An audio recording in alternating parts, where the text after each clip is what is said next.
Bonjour et bienvenue à cette dernière vidéo de la partie théorique du cours sur les fondements du pranayama. Dans cette section théorique, on a étudié différents concepts pour mieux comprendre pourquoi on pratique le pranayama et mieux guider nos pratiques. On a étudié comment l'énergie vitale, le prana, circule à travers le corps énergétique, Sukshma Sharira. Cette énergie circule à travers des nadis, les canaux énergétiques.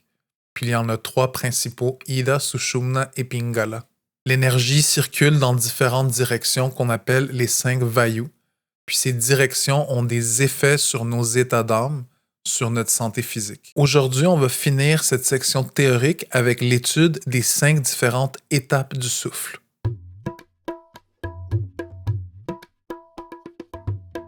La première étape, c'est Puraka ou l'inspiration. Elle participe au mouvement de l'absorption, donc elle ramène le prana de l'extérieur vers l'intérieur à travers la force du pranavayu, comme on a vu la vidéo précédente. Puraka, c'est une phase d'activation, de réception, d'accueil de l'énergie. L'inspiration réveille les canaux subtils, puis charge le corps énergétique. La deuxième étape du souffle yogique, c'est Antar Kumbhaka, ou la rétention à plein. En retenant le souffle après l'inspiration, le prana se stabilise, il se condense et se concentre. Essentiellement, Antar Kumbhaka est une étape de concentration et d'unification de notre énergie. La troisième étape du souffle yogique, c'est Rechaka ou l'expiration. L'expiration nous libère de ce qui est plus nécessaire, puis délie le prana qui est désorganisé. Elle favorise Apana Vayu, ou le souffle qui descend et qui élimine. L'expiration détend le système nerveux puis apaise le mental en général. La quatrième étape, c'est Bhaya Kumbhaka ou la rétention à vide. Une fois l'air expiré, on reste dans un espace intérieur sans souffle,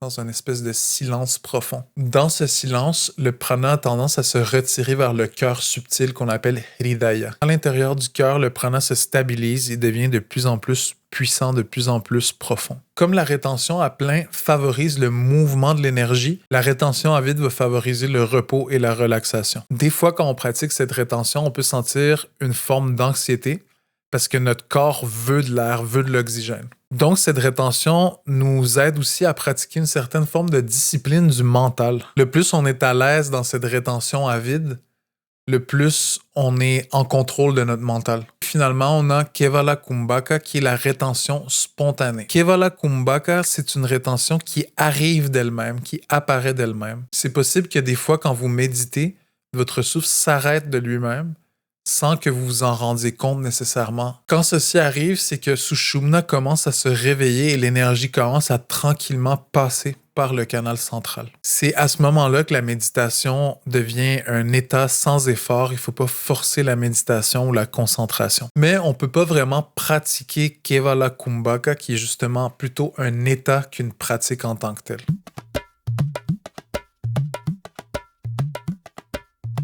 Voilà les 5 étapes du souffle. Maintenant, je vais vous donner quelques petits conseils pour se préparer à la pratique du pranayama. Et la prochaine vidéo, ça va être notre première vidéo pratique. Avant la pratique du pranayama, je vous invite à vous étirer un petit peu. C'est pas nécessaire de faire une pratique de yoga, de hatha yoga complète, mais vous pouvez faire quelques petits étirements pour vous préparer à la pratique. Ensuite, vous voulez vous asseoir dans une posture confortable. Si vous êtes à l'aise dans le lotus ou des postures similaires, vous pouvez les pratiquer. Si vous préférez être sur une chaise, faites-le.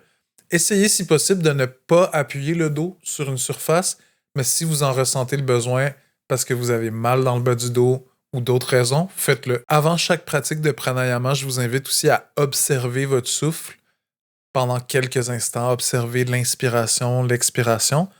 Un bon truc, c'est d'observer la température au niveau des narines.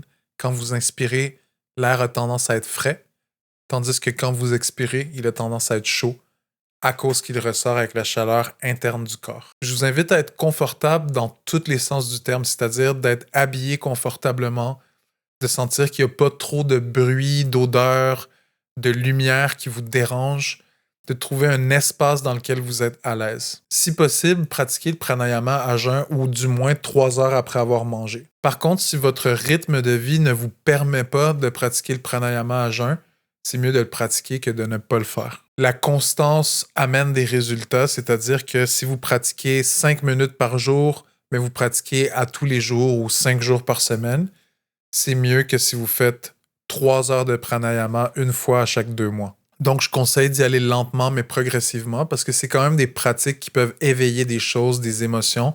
Donc, je vous invite aussi à observer toutes les choses qui apparaissent pendant les pratiques, après les pratiques, puis la digestion des pratiques. Donc, comment pendant la journée vous vous sentez après.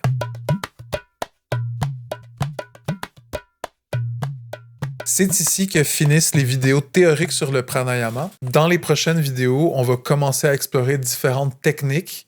Puis si vous les mettez en pratique, c'est des techniques qui sont très transformatrices. On a vu dans cette petite série théorique que le pranayama n'est pas juste un exercice du souffle, mais que c'est un exercice de l'énergie puis qui vient bouleverser complètement le système énergétique. On a compris que le souffle est un pont entre notre corps physique et notre corps énergétique.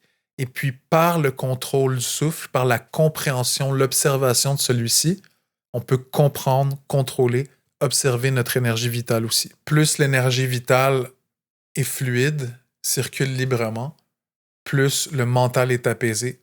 Et plus le mental est apaisé, plus la méditation devient naturelle. Donc, le pranayama est un outil pour nous préparer à la méditation et pour aussi directement ramener des bénéfices comme la paix du mental.